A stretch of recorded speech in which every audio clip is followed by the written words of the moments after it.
I know. It's a Sunday video. It's a miracle. We are back today, though, with important investigations because we are continuing our three-part experiment into whether the Director of Football mode has been broken by the January update in FM24. For those who don't know, we've been doing a head coach save on this channel for 6 years now, where we work under a Director of Football with no say in transfer staffing and contracts. And after the January update and our latest move to FC Bayern in our normal head coach save, we encountered a few problems. A Director of Football that let 14 senior players go outfield and only signed one in the January window. It wasn't a particularly fruitful season and left us with a 13-man senior squad, despite having one of the biggest budgets and one of the biggest reputations in European football. So today we continue our three-part experiment with part 2. On Friday, we continued our little teaser from the last episode of the head coach, and we went through after resigning from Bayern Munich to see if the issue resolved itself over the next 3 transfer windows.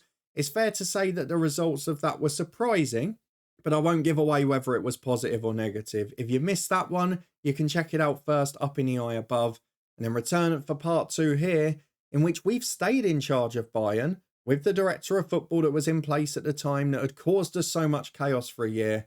But what we've done this time around, well, we've gone on holiday and we've seen what's happened for the next 3 transfer windows again. Have some of the issues been resolved? Has the squad increased in size at all? Or have more senior players left in a mass exodus and left us basically with a youth team? I'll be intrigued to find out the answer. If you're looking forward to it too, please do chuck a thumbs up on it. I think I'm probably expecting the worst outcome from this one based on what we had when we were in charge. Technically, other than going on holiday, nothing has changed here. We are still in charge of Bayern Munich. We didn't get sacked, which was handy for the experiment.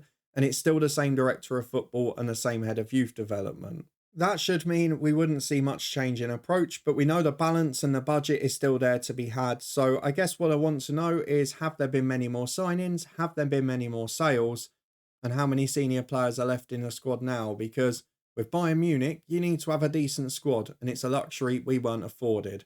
We're going to go over and have a look at the transfer action for the last 3 windows. We'll look at the same other things as Friday as well. Have we got any links on a transfer rumour screen? It's something we didn't have in our entire time in charge at the club, after the Marseille Director of Football functioned relatively normally, which was weird. We'll also go and have a look at some of the transfer work from the other big clubs in the Bundesliga, see if what's happened with us has had a knock-on effect, and then we'll compare it again to the Premier League as we did on Friday's episode. So let's go and get over to Football Manager, have a look at Bayern's transfer action, and see what on earth has been happening on and off the pitch since we went on holiday just over a year ago.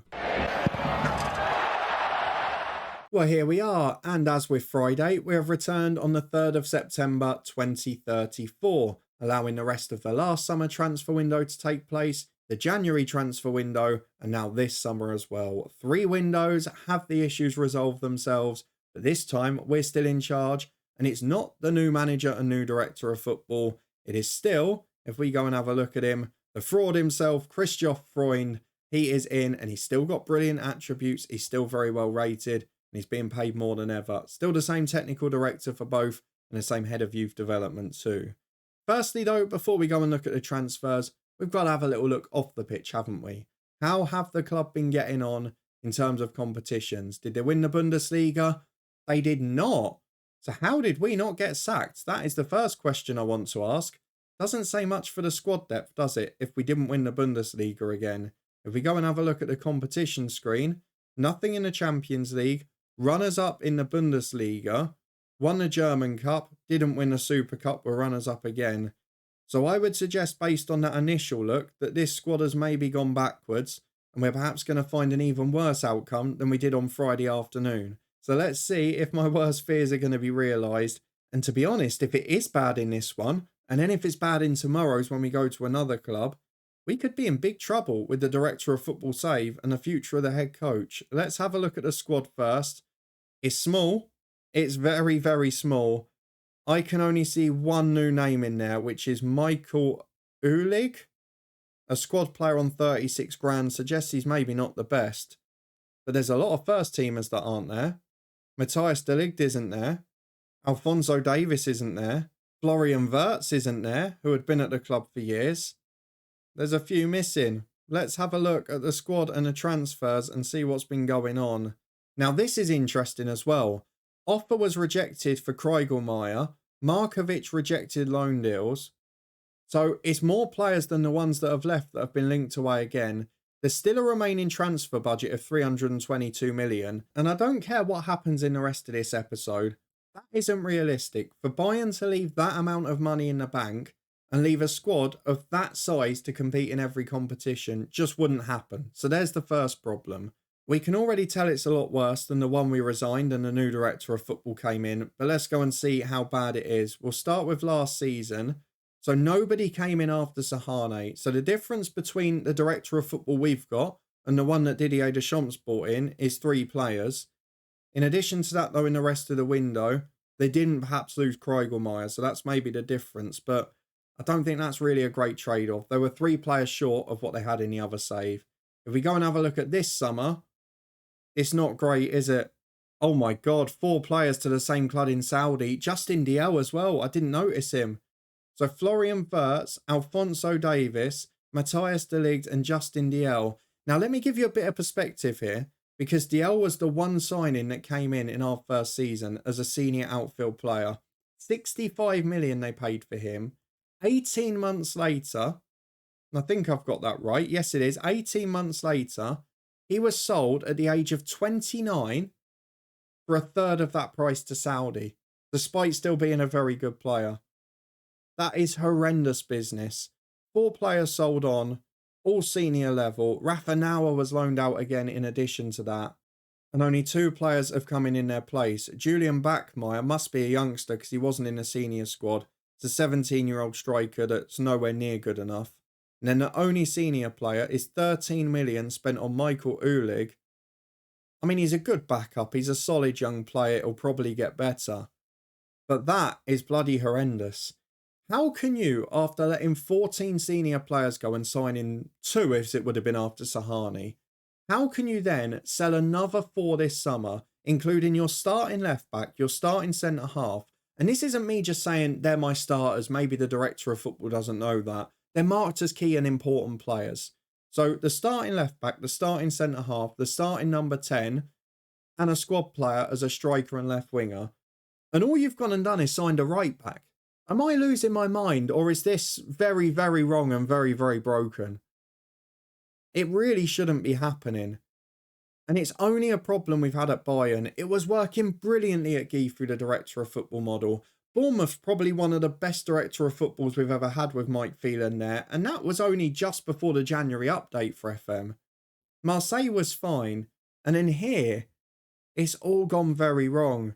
And it's going to make the last part of the experiment tomorrow very important, because we need to know now if this problem of it maybe isn't AI transfers generally, it maybe isn't the director of football model generally, but it seems to be the combination of human manager and AI director of football who's in charge of everything just isn't delivering or even doing anything. And if that doesn't work, if we move to another club tomorrow, then it kind of spoils what I was hoping to do with Willem 2 and then that alternate head coach series. We might have to adjust it a bit. So it is going to put a bit of added pressure on tomorrow's video. And who knows what job we're going to have for that one as well. But for now, let's go and have a look at the other things we checked in the last episode. And we'll start by going to the Bundesliga and seeing what's been happening, both in terms of the transfer rumours and the other big clubs in the nation. So let's start with the rumours. And that's very interesting to me again. Bayern Munich do not have any suggestions or rumours as an interested club for players. Now, think in real life for clubs the size of Bayern, they will be linked with players constantly, even if they're not going in there.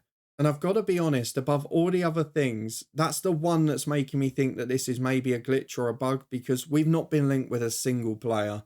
And that is perhaps the biggest problem. To not even have media links would suggest there might be an issue. Let's have a look at the other top clubs though, and the Bundesliga and Premier League. So Bayer Leverkusen didn't do a lot in the other one. Done a little bit more here, but again, we're probably talking about squad level players rather than, oh no, they're both senior additions to be fair. 2 very good players. If we have a look at the players out, they've let 3 or 4 go to be fair, but they were the quietest in the other one as well. The difference here, they did bring in 2 more players in the summer window last year. and they let one or two players leave towards the end of the year. Actually, they've made their squad a bit smaller as well. Let's see what Borussia Dortmund did, because theirs must be a bit different to have become champions. And it is. This summer, they've signed 2 senior level players, loads of young players, but 6 in total. Going out, again, 3 or 4, but very much an even balance across the 2. And if we go to this season, 3 more players in addition to free agents as youngsters, but 2 players at top senior level. Ironically, that penultimate one, Tobias Tum, is the one that we had as a transfer rumour on Friday's episode where we weren't in charge. So definitely something not quite right there. They also signed a youngster, of course, and let a couple of older players go, but a much more healthy balance of ins to outs. We also had a look, didn't we, at Leipzig, so let's complete the set. They had a new manager after we left Bayern in the other save. This one, it would have kept the same one, so probably be a little bit different. This summer, they've spent on a couple of senior players and a couple of youth players, 1 loan from Ajax and Dortmund. In terms of outs, 1 massive one, Fresneda going to AC Milan. I think apart from that, just a couple of sort of fringe players. So not a great deal in or out. In fact, Nagera near the end of the window was a bigger out as well. Last season, they were very active in the summer. So they brought in 1, 2, 3, 4, 5 senior level players. He also brought in a huge number of youngsters. And they let 4, 5 senior players go as well. So actually pretty much like for like. But again, replacing what they sold and more active in a transfer window. And as I mentioned to you as well, the other thing that's getting me with Bayern, not 1 youth signing at all. And that is the only club where that's the case. We've seen with all of these we've looked at, there have been 2 or 3 young players going in each summer. Not 1 being signed by Bayern Munich. Something is definitely amiss. We've got to go and compare, though, to the rest of the Bundesliga. Has it been as active as we expected? City nicking the best player again. Some things never change. Milan, PSG, Juventus. The Italian league must be strong here. Much more presence from the Saudi clubs for the Bayern players, as we know. But then you see Dortmund signing players from United. Not a huge number of big deals coming in. And it does make me question whether it's teams where they've got the official B-sides as well. Because we do see that both Spain and Germany are the quietest when it comes to this. However, I still think there's far more activity from some of the other clubs than there has been from us. Albeit not a great deal. Let's compare it to the Premier League though. Because Manchester City were the big spenders last time. Let's see whether all of them are doing a big job still. Yes, they are, is the very simple answer. City have signed someone for 180 million this summer. They also signed a player from Wolfsburg for 70. United have got 250 million signings there and a 45. City have got another one as well. Liverpool have got a couple there in the higher realms. Arsenal have got 1 too. So there's definitely a lot more work. In fact, United have been incredibly busy that summer. And there's also a lot more in that sort of mid-range, the 15 to 20 millions across the division. So we're definitely seeing a pattern here that suggests, A, the Premier League is a lot busier, which you'd possibly expect, but certainly that the big clubs are more active at replacing their players here. What I am horrified by, though, is the fact that Bayern would leave that squad. I mean, if you're talking genuine senior players, all they've done here, basically, to replace them is given McKendy 120 grand a week as a squad player, when he's barely an average Bundesliga player at best. But again, even if you include him and a new summer signing, that is 15 senior players. Thiago Fernandez probably moves over to left back, but there's only 1 centre-half in the squad. I know they've got Altrock who's out injured, but that means 2 centre-halves when everyone's fit and 1 when they're not. And there is no one else who can play there. They've loaned out Rafa Nauer. They've left us in a pretty impossible position. You go and have a look at the B team in the under-19s. There's no one worth more than 1.5 stars there that's still at the club. It's an absolute disgrace, to be honest with you. And it is by far the worst I've seen since I started doing the head coach back in FM18. We've seen this at times at the very start of the season at sort of semi-professional clubs that are cash-strapped. But a multi-rich elite European super club, it's a little bit of a stretch, isn't it? I'm not surprised by this result, but it definitely does confirm my fears that there is potentially a problem here since the January update. And when you compare it to Friday's as well, which I know wasn't great as an outcome, but you saw as soon as we left, the new manager and director of football went boom, boom, boom, 3 signings in. We're making sure we've got a stronger senior squad. Here, there's just no sort of understanding. And to only have 2 central defenders in the entire squad, to only have 15 senior players, it isn't a good look. It's not a good situation. And tomorrow might make it even worse. It is the one we're waiting for. It is the news that is going to decide whether our next save is viable or not. Because we are going to take the third alternate approach here. We will return to a resigned from Bayern save, but instead of holidaying for a year, we will be looking for another job. When we take charge of it, we're going to put the transfers and everything else in the hands of the director of football as always. And we are going to skip through 3 transfer windows again and see whether there's any sort of transfer activity, transfer rumours, relative links, youth players being signed even, just to see if the save is broken as a whole or whether or not we can progress and move on with the alternate head coach save. If it works, we'll be able to go on with the Willem 2 dream, and that save I'd had plans for months. But for now, if you're looking forward to finding out the answer tomorrow and you did enjoy this one, a disappointing but not an unexpected one, then please do put a thumbs up on it. As I said in Friday's video, let me know your experiences in the comments because I know a few of you do director of football saves as well. Have you had a problem if you've changed clubs during the January update, or has it functioned the same as always? I don't get how it's gone from functioning the best it ever has at the start of FM24 to now not functioning at all. It's so frustrating in a space of 6 months. Let me know your experiences though. Are you surprised by the outcome here? And do you think tomorrow will resolve the issue? Is it just a Bayern problem? Is it just a Germany problem? Or is it going to be an issue across the game? Fingers crossed it won't be. If you want to stay up to date and find the answer, subscribe and turn that notification bell on. We'll be back tomorrow at 3:30 as we finish this experiment with part 3, where we take charge of another club and see what the director of football does there. We will also come and have a look at Bayern in that part as well, just to see what they've been doing. But for now, you can find part 1 of this experiment if you missed it up in the eye above, as well as the head coach playlist generally. There's also a link to our Southend save, which continued yesterday, the new season transfer special up in the eye above. We've also got links up there to the Twitch channel for regular FM live streams where we are in charge of the transfers, and the football podcast where we've predicted the championship playoffs. How did I get on with my first leg predictions? You can find out up in the eye above. And obviously we'll be back to look at the second legs very shortly too. Thank you very much for watching though. Your support is massively appreciated. And I'll see you back here next time for the third and final part of this experiment tomorrow.